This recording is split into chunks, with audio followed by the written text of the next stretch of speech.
Hey guys, what's up? Shadowlands back for another list video. We have another Hostile Life topic, top 15 worst guns in combat arms. Now, I'm going to say right now, this is highly controversial. Just like what are the top 15 OP weapons in the game, top 15 worst weapons is highly controversial.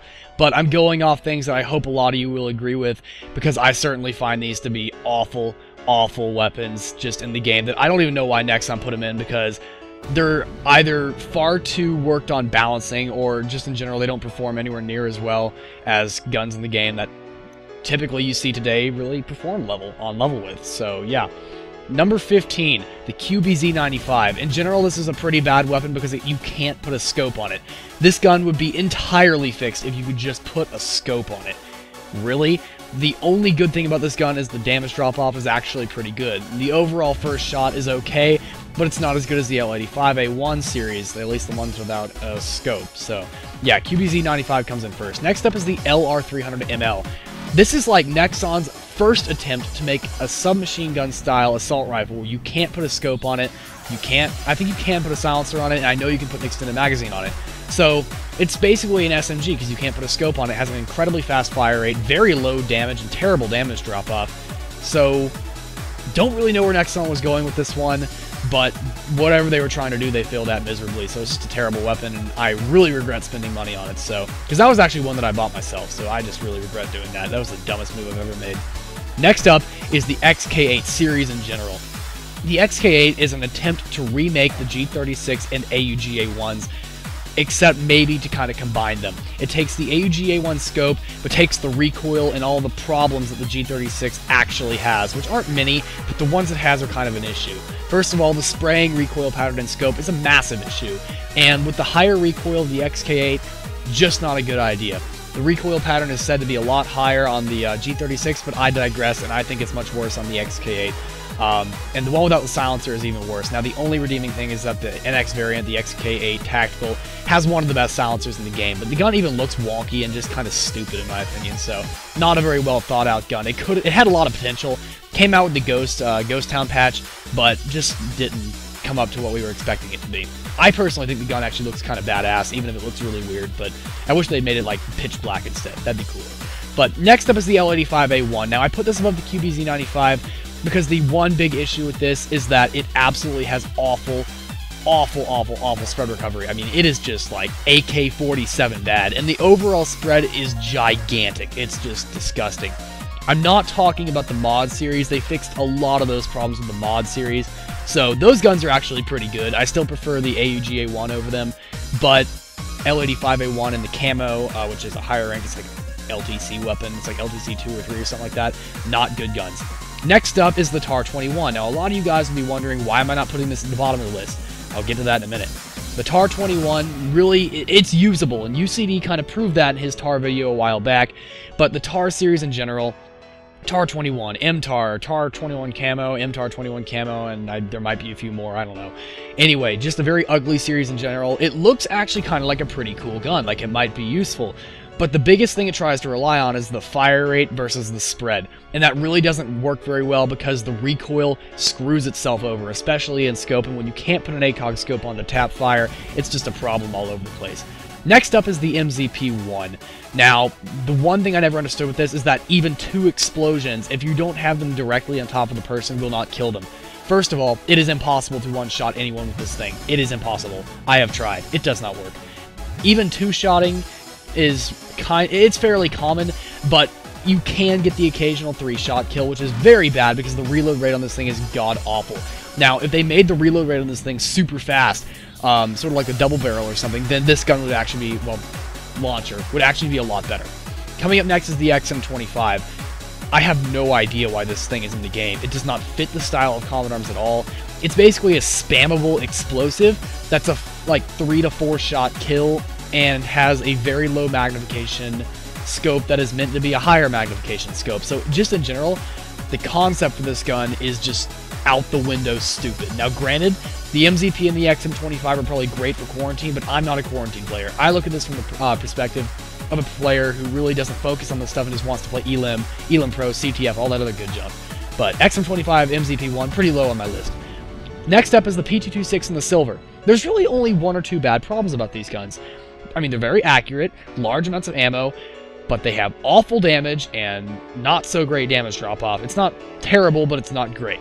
And the combination of those two things makes these guns like a 6 to 7 shot kill, sometimes even 8 shot kill at a range.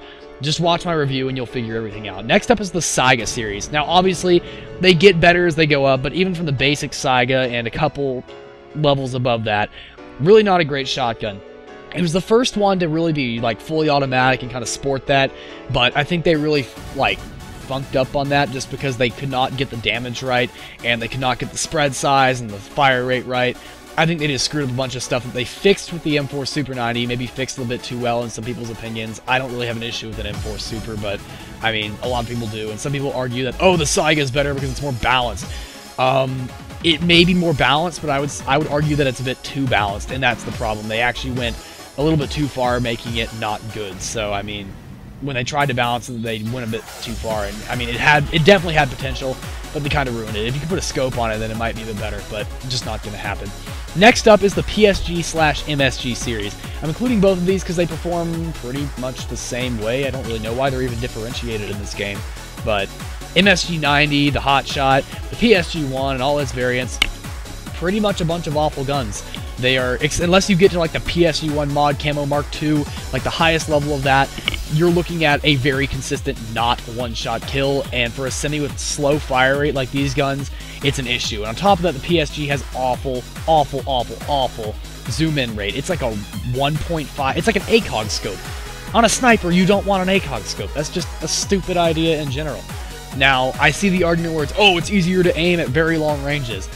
That's arguable in both things. Yes, you can aim your scope a little bit easier, but B, you're not zoomed in enough, which is kind of stupid and kind of the whole point. Next up is the M24. I really don't want to go into this. I have a lot of hate for this gun. If you want to figure out why, just go watch my review on it. I put in a very in-depth M24 review about how it is impossible to get any accolades with this gun despite it having 7 shots per mag, and how basically the only way to make this gun usable is put an S1 suppressor on it and just hope you can 2-shot someone. But next up is the HostileType 89. In general, it's like if you combined a TAR and like a, it's like you're combining a TAR and some sort of like QBZ or something. I mean, it's really, really weird. The spread it jumps up fast, but it doesn't get very big overall. The spread recovery is not great. The damage drop-off is pretty bad, but the overall damage stat is okay.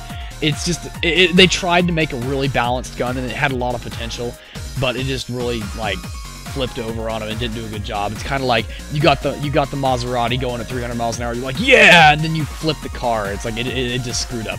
Next up is the ACR and the Sandfire. Now, a lot of people argue that the regular ACR is better than the Sandfire, and frankly, I agree.